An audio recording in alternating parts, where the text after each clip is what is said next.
She said it in the kitchen. Not during a fight. Not in anger. Just casually, like she was commenting on the weather. I was loading the dishwasher after making dinner for both of us. Same as I had for the past 6 years. Christine was scrolling through her phone, wine glass in hand, still wearing her corporate blazer even though it was past 9. You know, she said without looking up, you need to stop acting like my husband. I turned off the faucet. The silence stretched between us like a canyon opening in real time. What did you say? She finally looked at me. Her expression wasn't cruel. That would have been easier. It was indifferent, clinical, like she'd already made a decision and was simply informing me of the outcome. You heard me, Andrew. We're not married anymore. Haven't been for 3 months. The papers went through. You're still here doing husband things, and it's confusing. I dried my hands slowly, deliberately. You're right, I said. She blinked. She'd expected pushback, maybe tears. What she got was agreement. I am acting like your husband. That ends now. I walked past her, grabbed my keys from the hook by the door, and left. I didn't slam the door, didn't raise my voice. I just left. What Christine didn't know was that I'd been preparing for this moment since the day she handed me divorce papers in a Starbucks parking lot. Timed perfectly between her morning meeting and lunch presentation. What she definitely didn't know was what I'd found 3 weeks ago in the file she'd left open on our shared laptop. Hey everyone, thanks for clicking on this video. Before we dive deeper into what happened next, do me a favor. Hit that subscribe button and ring the notification bell so you never miss a story like this one. Also, drop a comment below and let me know where you're watching from. I love hearing from you all. Now, let's get back to Andrew's story because what happens next is going to shock you. The house we'd shared for 6 years belonged to her parents. They'd gifted it to Christine when she made partner at her law firm. I'd spent 2 years renovating it myself, weekends and evenings, while working my own job as a systems analyst. New kitchen, refinished hardwood floors, custom built-ins in her home office. I never asked for my name on the deed. She was my wife. Her success was our success. That's what I believed. The divorce papers cited irreconcilable differences. What they didn't cite was Marcus, the senior partner at her firm. 47 years old, divorced twice, currently separated from wife number 3. I'd met him at firm events. He had a way of touching Christine's lower back when he thought no one was looking. She'd laughed differently around him, higher-pitched, performative. I wasn't stupid, but I also wasn't the type to make accusations without proof. The proof came accidentally. She'd been working from home, using our shared laptop because hers was being serviced. She'd left her email open. I wasn't snooping. I was checking my own messages when I saw the thread. Subject line, Partnership Track Adjustment. The emails went back 8 months. They weren't sexual, not explicitly, but they laid out something worse. Plan. Marcus had recommended Christine for early partnership on one condition. She needed to appear unencumbered. His word, not mine. In the legal world, particularly in family law where Christine specialized, image mattered. A successful, independent woman sold better to clients than a married one. Especially one married to a systems analyst who worked remotely and didn't fit the aesthetic of their social circle. The emails discussed timing, when to file, how to frame it. Marcus even recommended the attorney she should use, someone outside the firm who'd move quickly and quietly. There was a follow-up email dated 2 weeks after our divorce was finalized. Christine thanking Marcus for his guidance. Marcus responding that they should celebrate properly now that things were official. I'd sat there for 20 minutes, reading and rereading, not with rage, with clarity. I made copies, encrypted them, stored them in 3 separate locations. Then I started planning. The first thing I stopped was the rides. Christine didn't have a car. She'd sold hers when we moved in together because I drove her everywhere. To work, to client meetings, to her parents' place in Scottsdale every other Sunday. She'd never gotten around to replacing it. Too busy, she said. Plus, why would she need one when I was available? The morning after our kitchen conversation, she texted me at 6:30. Running late. Can you be here by 7? I was already at a coffee shop 3 miles away. I texted back, no, you're right. I'm not your husband. She called twice. I didn't answer. She took an Uber. Cost her $42 because of surge pricing. I know because she complained about it later to her mother on a phone call I could hear through the thin walls of the house. I was still technically living there. She told me I could stay in the guest room until I found a place. Generous of her. The second thing I stopped was the tech support. Christine was brilliant with legal theory, hopeless with technology. I'd set up her entire home office. Custom network, backup systems, cloud storage, security. I'd also set up her parents' place, her sister's laptop, even Marcus's home router when he'd mentioned having issues at a firm dinner. I'd configured everything to route through a central management system. For convenience, I'd told them. For monitoring, I hadn't mentioned. I changed all the admin passwords. Every device, every network, every cloud account I'd ever set her up with. I locked myself out of the access intentionally so there'd be no temptation to undo it. Then I waited. Took 4 days. Her laptop crashed during a video call with a client. She couldn't access her backup files. Her mother called me frantic because their internet was down and they had a Zoom book club meeting. I politely explained that I was no longer providing technical support.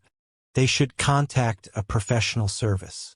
Christine showed up at the coffee shop where I'd been working most days. It was neutral ground, public, safe. She slid into the chair across from me without asking. "This is childish," she said. I looked up from my laptop. "What is?" "You know what? The rides, the tech stuff, ignoring my calls. You're being petty." I closed my laptop slowly. "You told me to stop acting like your husband. I'm following your instructions." "I didn't mean," she started, then caught herself. "This isn't what I meant." "Then what did you mean, Christine?" She glanced around. We were surrounded by other people working, reading, existing in their own bubbles. She lowered her voice.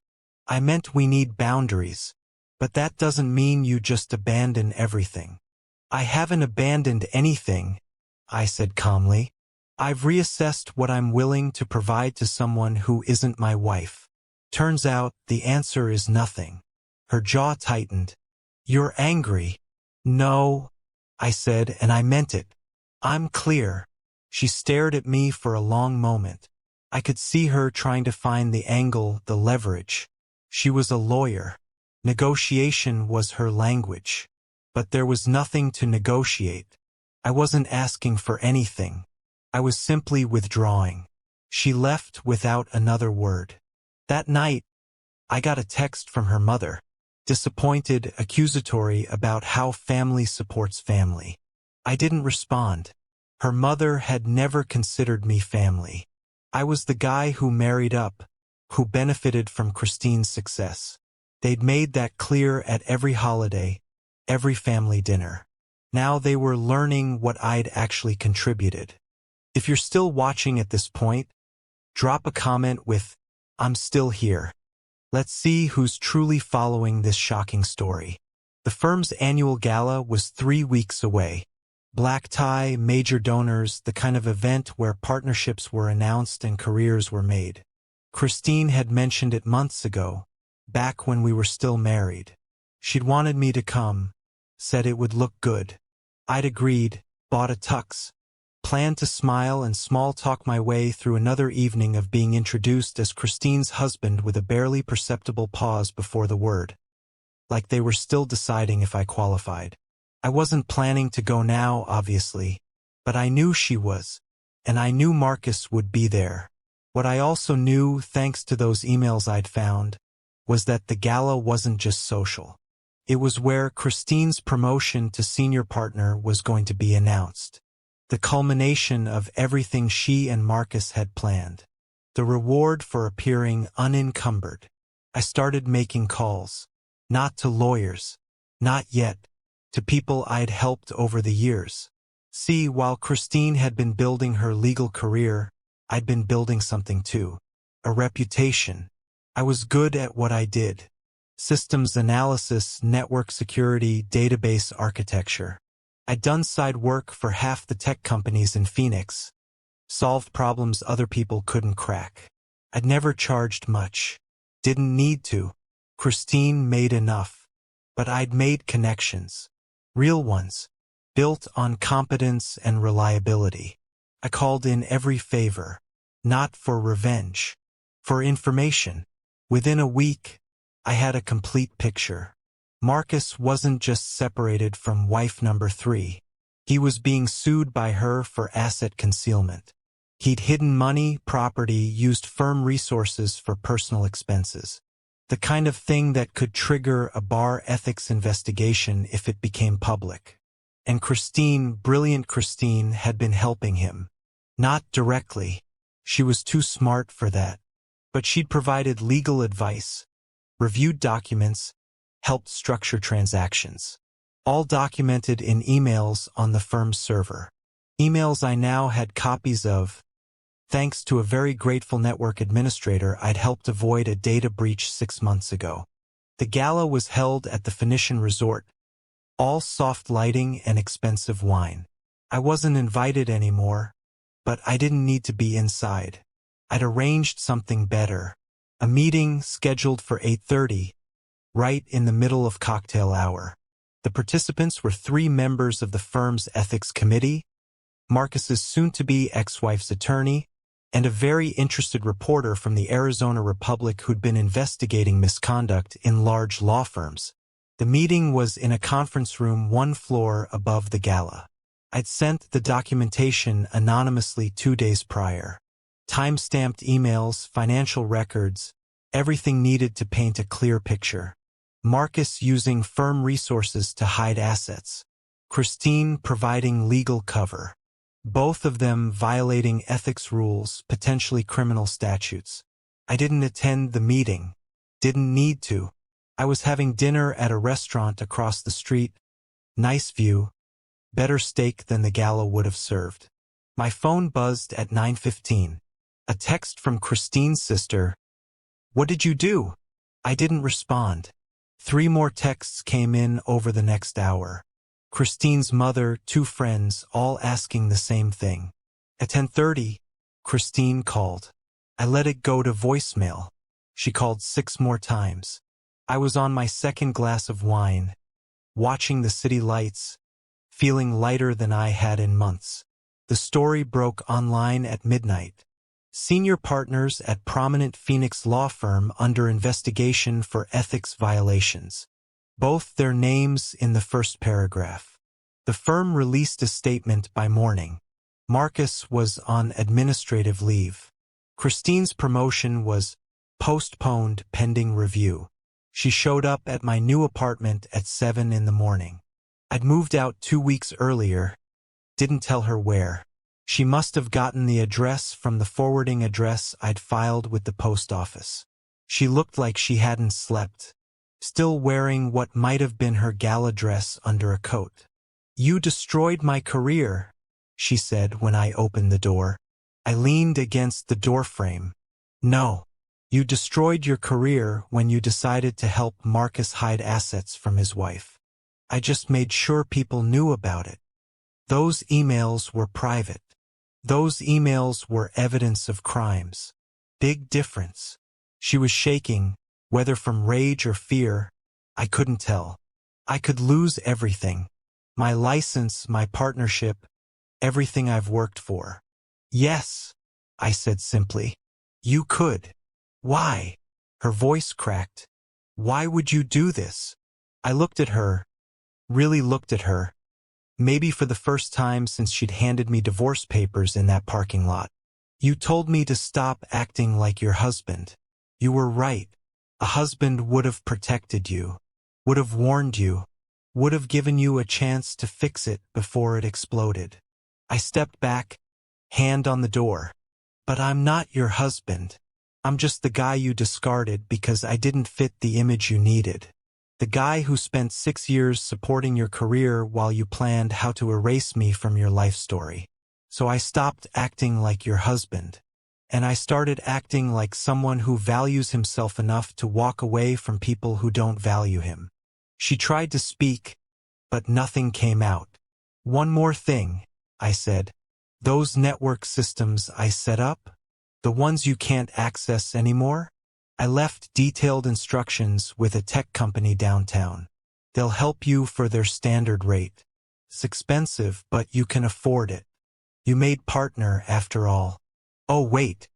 I closed the door, locked it, walked back to my coffee, my quiet apartment, my life that no longer revolved around someone who saw me as a convenience rather than a person. The investigation took 3 months. Marcus was disbarred. Christine kept her license but was suspended for 18 months and forced to resign from the firm. The house went on the market. Her parents threatened to sue me for something, though they never specified what. Their lawyer told them they had no case. I didn't gloat, didn't follow up, didn't check her social media or ask mutual friends how she was doing. I simply moved forward, built my consulting business, took on clients who respected my work, started dating someone who introduced me as Andrew. Full stop, no qualifiers, no hesitations. 6 months after the gala, I got a letter, handwritten, forwarded from my old address. It was from Christine. Short, direct, nothing like her usual verbal contracts. It said, "You were right. About everything. I'm sorry I didn't see it until it was too late. I read it once, then put it in a drawer. Apologies were nice, but they didn't change anything. She'd made her choice when she decided I wasn't worth keeping. I'd made mine when I stopped acting like someone I no longer was." Thank you so much for watching this story all the way to the end. If you enjoyed it, please hit that like button and subscribe to the channel for more real-life stories like this one. Drop a comment below telling me what you think Andrew should have done differently, or if you think he handled it perfectly. Your comments really help the channel grow, and I read every single one. Share this video with someone who needs to hear it.